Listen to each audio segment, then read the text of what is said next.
Well, let me just tell you that the cigar has been through 200 odd processes, from the leaf that you see just here, being dried, being planted, being brought together.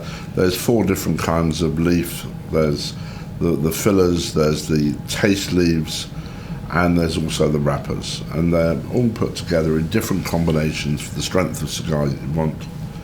And that ends up coming in like this, in a non-ready to smoke basis. So the first thing you do is you need to cut it.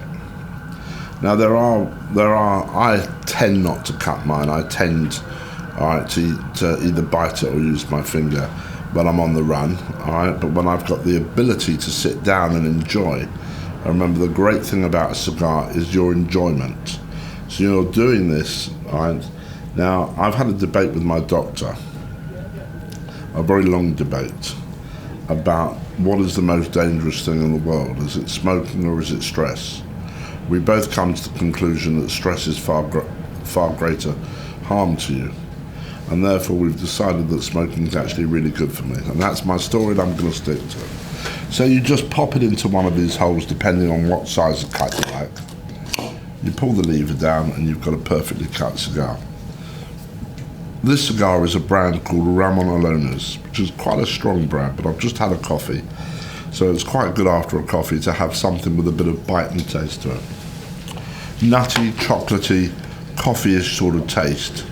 All right. Now, how does that happen with a cigar? How do you get a chocolate taste in it? There are 1 to 2 harvests of each of the fields where they're growing. All right.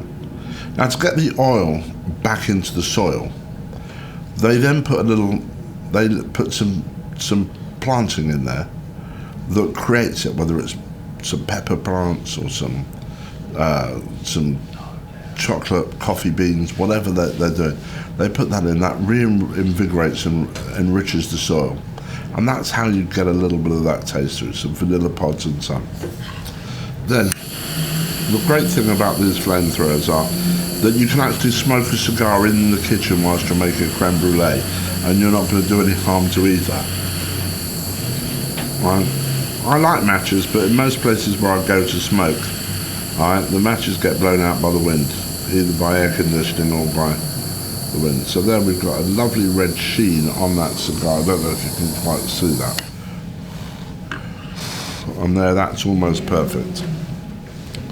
Now, the art of smoking a cigar is not the same as smoking a cigarette. You do not inhale. So you pull it in, you keep it in your mouth, and you let it go, either in a very unostentatious way, or you can try and blow rings with it. But I just smoke it as I enjoy it.